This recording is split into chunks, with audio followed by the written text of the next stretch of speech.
واش عمرك تخيلتي تكون في مكان الناس كلها كتبكي ومقتنعين ان الروح سالات ومول الامانه دا امانته؟ فجأة كيدخل واحد الشخص بحال شي ملاك وكيتحدى الموت غير بشويه ديال العلم وبزاف ديال الفطنه والشجاعه.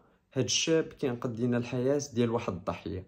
هاد الشيء اللي وقع بالضبط، والمفاجاه هاد الشخص ماشي طبيب ولا ممرض، بل طالب قانون سميتو ادم شاب 21 سنه كيقرا القانون في واحد الجامعه في العاصمه. في العطله كيهبط لدارهم يعاونهم في الانشطه الفلاحيه في العروبيه. ادم كبر وتربى في هذه القريه النائيه، غير هو اختار واحد المسار مختلف على القيران ديالو، بحيث كرس الحياه ديالو لطلب العلم ودراسه القانون. الشاب ديالنا في كل مره كيتعرض عليه انه يحضر في الانشطه اللي كتنظمهم الجامعه ديالو ما كيترددش وكيحضر. هاد المره ندوه مختلفه كتنظمها الجامعه ديالو بشراكه مع كليه الطب والصيدله حول موضوع الاسعافات الاوليه او ما يسمى بالسكوريزم.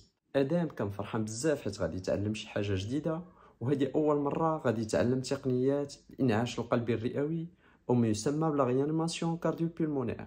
ولكن ما كانش عارف باللي غادي يبدل المصير ديال واحد السيد بعد اشهر قليله. مشات الايام وجات الايام. واحد النهار ديال الجمعه وبعد الصلاه الناس تجمعوا قدام الجامع، الشيوخ كيهضروا والدراري الصغار كيلعبوا والجو زوين. راكم عارفين العربيه كي دايره. فجاه الحاج العربي راجل كبير في السن طاح وسط الساحه، ما كيتحرك ما كيتنفس، عينيه مبلقين والروح زهقانه منه. الناس تخلعوا ما عارفينش اش يديروا، غير هو كان باين على الوجوه ديالهم ان داكشي اللي طرا لبا العربي ماشي شي حاجه عاديه. هنا بدا الغوات والبكاء والناس كيقولوا الله يرحمه كان راجل صالح. لكن ادم كان له راي اخر.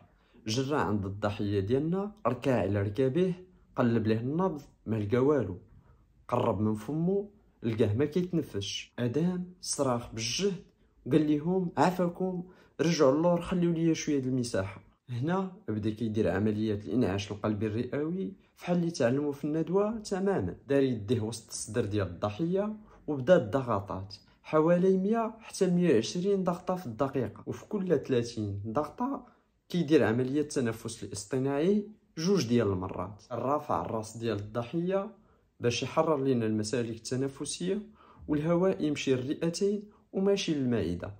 كان تايق في راسو بزاف وكان عارف اشنو كيدير. وسط ذهول الجميع الناس كلهم كيتفرجوا بحال شي فيلم، والحقيقه انه ما كانش فيلم، كانت مساله حياه او موت. بعد 3 دقائق ديال الاسعافات والناس ساكتين كيتفرجوا وقلوبهم واقفه. واذ هي المفاجاه، الحاج العربي بدا كيسعل وخدا نفس عميق والناس كتقول سبحان الله العظيم رجعت فيه الروح. هنا وصل الاسعاف، داروا ليه الاكسجين وداوه للسبيطار. المسعف قال واحد الكلمه ما عمرها ما تنسى، قال بالحرف لو ما كانش هاد الشاب كون رانا فقدنا الحاج العربي. وهاد السيد عنده الزهر، حيت نسبه قليله فين كيعيش الانسان في مثل هاد الحالات، بحيث ان الحظوظ ما كتعداش 15%. شكون كان يقول؟ ادم اللي كانوا كيشوفوه غير ولد عادي باه فلاح بسيط وما فحالوش، يولي بطل ديال القريه وكلشي كيهتف بسميتو. بالفعل كقصه كيبان امر عادي، ولكن لا تخيلتي المشهد راه داك الشخص كيبقى مدين ليه بالحياه ديالو. العبره من هاد الشيء كله هو انه ماشي ضروري تكون طبيب او ممرض باش تنقذ حياه الناس. يكفي انك تكون واعي شجاع وتعلم شويه د الاسعافات الاوليه، تعرف شنو دير في حاله ما توقف القلب ديال شي حد، وتتعلم كيفاش تفتح مجرى الهواء وتليبيغي المسالك التنفسيه العلويه او لي فوازيغين سوبيريور. اخير واللي هو المهم، تعرف دير الضغطات الصدريه او ما يسمى بالمساج كاردياك. خير ما اختتم به الفيديو ديالنا هو قول الله عز وجل في سوره المائده ومن احياها كانما احيا الناس جميعا. صدق الله العظيم. اذا عجبك الفيديو ما تنساش تدعمنا حيت هادشي كيحفزنا على الاستمرار.